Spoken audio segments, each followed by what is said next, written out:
Pemirsa, Anda menyaksikan segmen khusus Money Talk CNBC Indonesia bersama saya Safrina Nasution.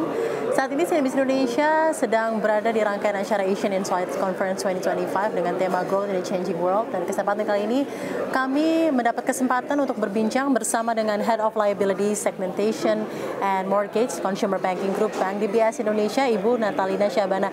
Ibu Natalina, apa kabar? Terima kasih baik telah bergabung bersama kami di CNBC Indonesia. Baik, terima kasih. Ibu, bagaimana Anda melihat kondisi dunia dan perekonomian global saat ini? Kita tahu ketika Donald Trump terpilih menjadi Presiden Amerika Serikat, semakin banyak uncertainties yang ada di makroekonomi global, di mana perang dagang diperkirakan juga akan menjadi hambatan bagi pertumbuhan ekonomi dan mempengaruhi preferensi investasi bagi nasabah yang affluent. Bagaimana Anda melihat seluruh dinamika ini?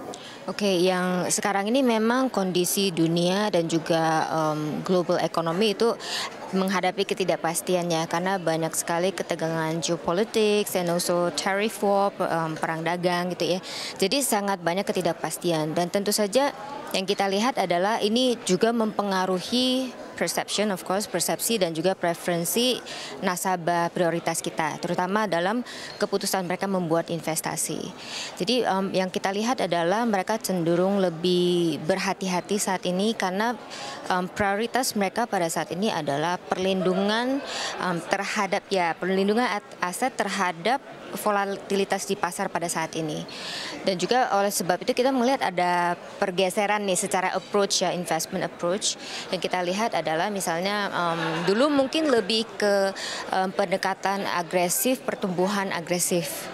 Tapi pelan-pelan kita melihat itu bergeser lebih ke pendekatan approach yang lebih seimbang, yang menggabungkan misalnya aset yang lebih defensif seperti obligasi berkualitas bagus berkualitas tinggi.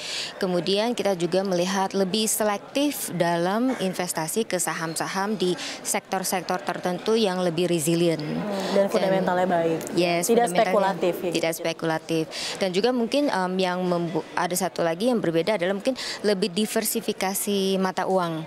Jadi diversifikasi lintas kelas aset across the asset class dan juga wilayah juga menjadi semakin penting dan menjadi konsiderasi mereka. Itu yang kita lihat. Jadi Anda melihat strategi investasinya untuk preferensi segmen affluent dari yang tadinya memang aggressive growth sekarang lebih pada perlindungan dan diversifikasi aset. Itu yes, tadi ya? Lebih stable, lebih balanced approach. Karena begitu baik uncertainties yang juga dapat dilihat ya saat ini. Baik.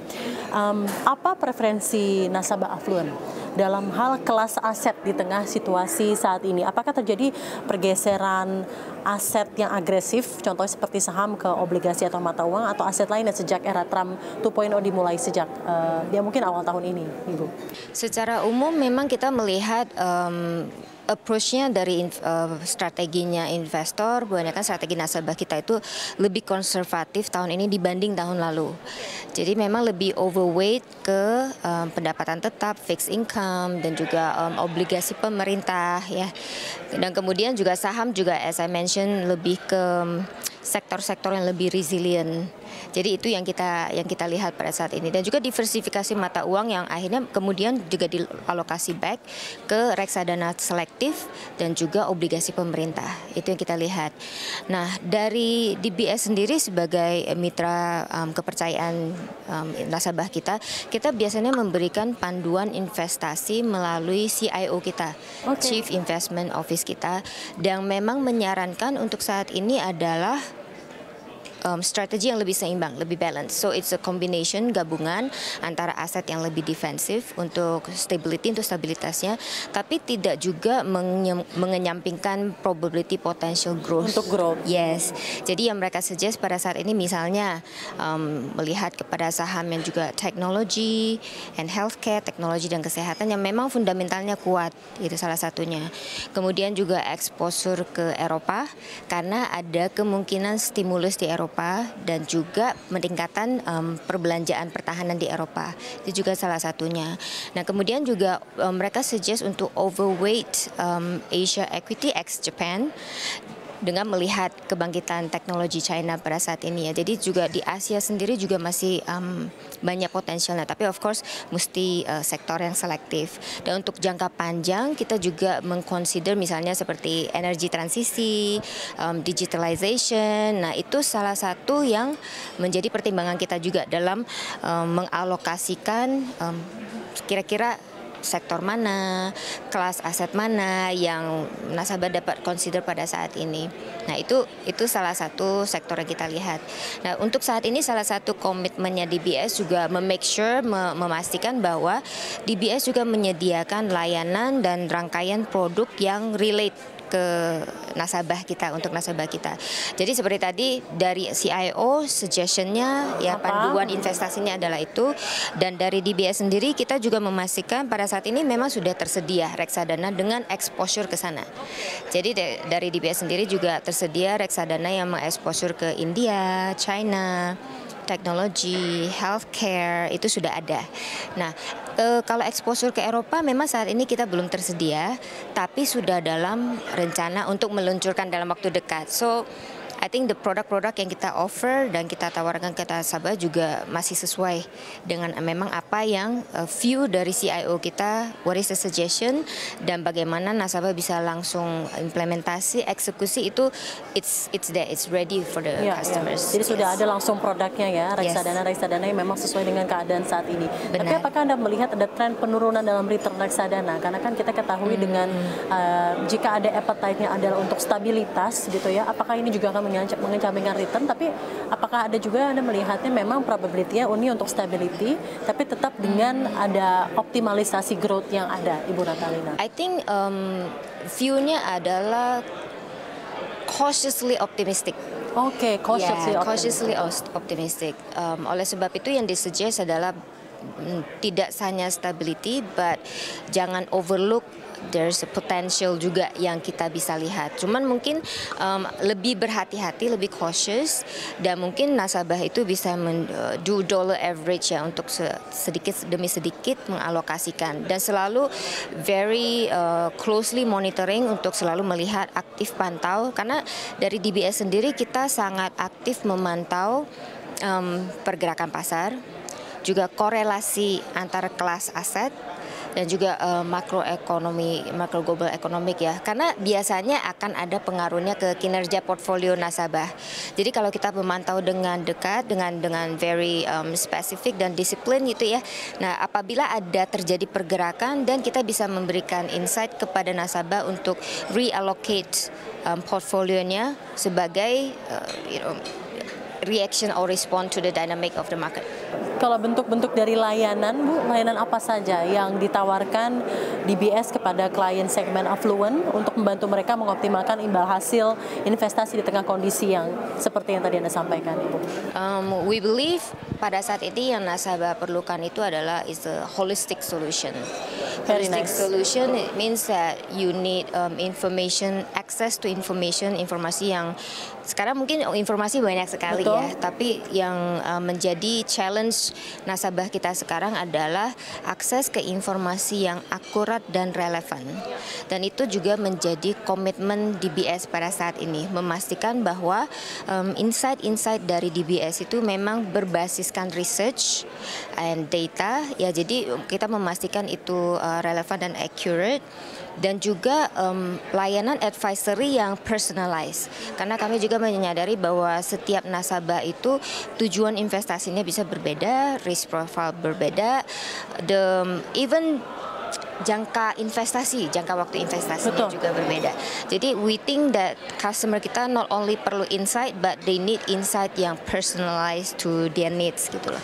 Dan itu juga menjadi komitmennya DBS bahwa kita tidak hanya memberikan informasi yang hanya mempengaruhi untuk produk perkembangan di produk finansial di bank ya, tapi juga informasi-informasi dari sektor real yang mungkin berpengaruh kepada bisnisnya mereka, kepada sumber pendapatannya, dia source of income. Oleh sebab itu dari DBS sendiri biasanya kita sudah mengadakan a series of event dengan topik-topik yang dari sektor real, misalnya dengan topik kelapa sawit, industri kelapa sawit, kemudian electric car, and then the property, dan ini seperti yang sekarang lagi berlangsung adalah Asian Insight ya. Jadi beberapa informasi yang mungkin dari nasabah itu it's useful karena akan mempengaruhi juga bisnisnya mereka. Jadi event ini juga merupakan bentuk dari produk dan layanan dan juga inisiatif serta komitmen dari DBS untuk memberikan informasi yang jelas tentang apa yang terjadi di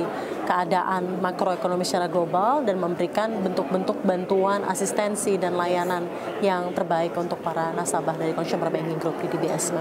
Baik, kedepannya Bu, bagaimana DBS akan mengelola risiko untuk menciptakan imbal hasil investasi yang berkelanjutan dalam situasi yang penuh ketidakpastian ini, dan mungkin apa yang Anda lihat sebagai risiko-risiko yang perlu diantisipasi ke depannya?